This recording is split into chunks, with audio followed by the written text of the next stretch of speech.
Let's start our next section now. Section number 6, common objections. All right, here it is, question number 38. What about Job?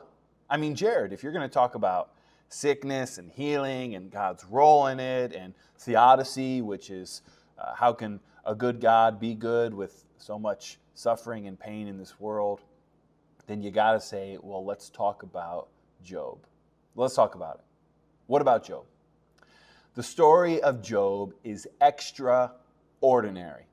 And I know I put some emphasis there in that word. It's not just extraordinary, it is extraordinary. In the opening verses of the book of Job, we find Job living an unbelievably blessed life in the land of Uz. Not in the land of Oz, in the land of Uz. After a few short verses of introduction, the reader is ushered into the throne room of God, and we are immediately observing this conversation between Yahweh and Satan.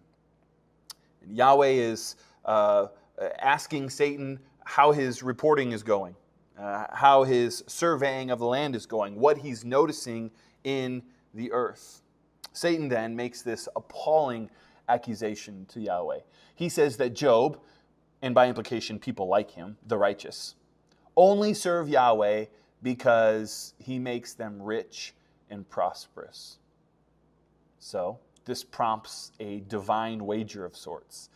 And Yahweh ultimately allows Satan to take every earthly blessing away from Job in order to prove his devotion to Yahweh. So his businesses, his cattle, his family, his health, tragically stripped away from Job in order to prove that he would be devoted to Yahweh even if Yahweh did not bless his life. Of course, in the process, Job gets extremely sick. It is this fact that causes many believers today to conclude that Yahweh directly or indirectly causes us to be sick in order to prove our devotion to him. And this is something that is very easy to do. That's why so many people do it. Again, I have children with ongoing illness. It'd be very easy for me to read the book of Job and conclude and say, yeah, maybe that's exactly what God is doing to me. Maybe just like Job was caught up in a divine wager to see if Job would really trust in God, maybe that's what's going on in my life. Maybe God put sickness into my children's lives to prove Jared and my wife Candace's devotion to Yahweh. It's very easy to walk away from a reading of the book of Job with that kind of speculation. So let's talk to that kind of thinking right now. The record of Job's tragic experience is itself a gift to believers, and it teaches us so much about God. But it does not serve as a model for Christians who are facing illness today. Let me just say it real clearly and real bluntly. Jesus is our model, not Job.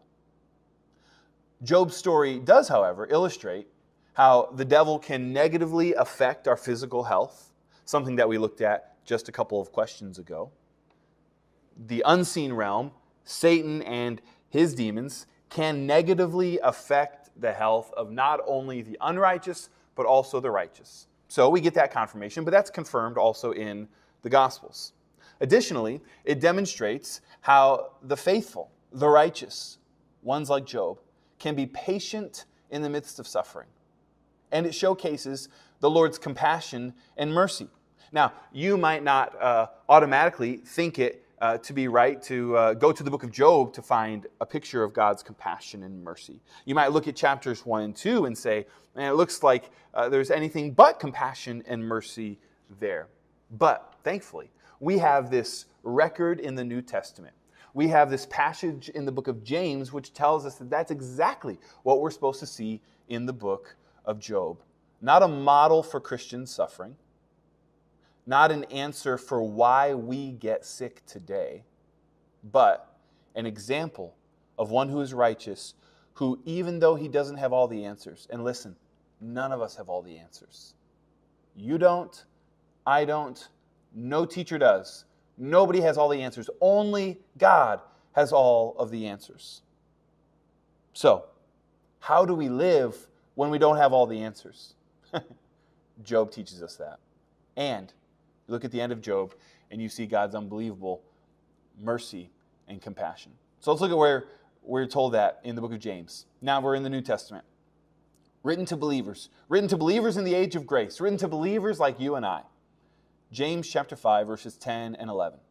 He writes this: as an example of suffering and patience, brothers, take the prophets. Now, something the New Testament writers do is they call every Old Testament writer a prophet because they were sharing with us the mind of God. They were sharing with us the words of God. And so you might not think of Job as a prophet. You might think, well, Isaiah and Jeremiah are prophets, but not Job. Well, in the sense that the book of Job reveals to us the heart and the mind of God, Job is included in one of the prophets. So, take the prophets who spoke in the name of the Lord. Behold, we consider those blessed who remain steadfast. You have heard of the steadfastness, the faithfulness of Job. And you have seen the purpose of the Lord, meaning the end of the Lord in this matter, how the Lord is compassionate and merciful.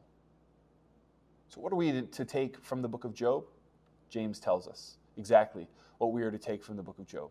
Now, I find this very fascinating. It's just 2 verses after that passage that I read in James 5, 10 through 11. In verse 13, just 2 verses later, it is James, who, remember, is the half-brother of Jesus. Jesus, the healer. Jesus, the one who commissioned us to go out and to heal the sick. It is the half-brother of Jesus that tells us what to do when we face suffering in this age. He says, if any of you are sick, go to the elders so that they can anoint you with oil and pray in faith for supernatural healing. So if you walk away from the book of Job and you say supernatural healing is something that I shouldn't pray for because obviously it seems that God is giving me sickness to test my devotion, and so I'm just going to resign to my sickness, then you are doing something that is contrary to what James did with the book of Job. You are doing something that is contrary to the message that James, the half-brother of Jesus, preached to his church, which is this: Christian, are you suffering? Do you have sickness in your body? Don't go home and simply resign to the fact that you must be caught up in some kind of divine wager like Job was. No! If you are sick, go to the elders so they may lay hands on you, anoint you with oil, and pray the prayer of faith so that you may be healed. This is what Jesus commissioned us to do. This is what his half-brother, James, faithfully passed on to his believers, to the sheep in his church. Jesus is our model, not Job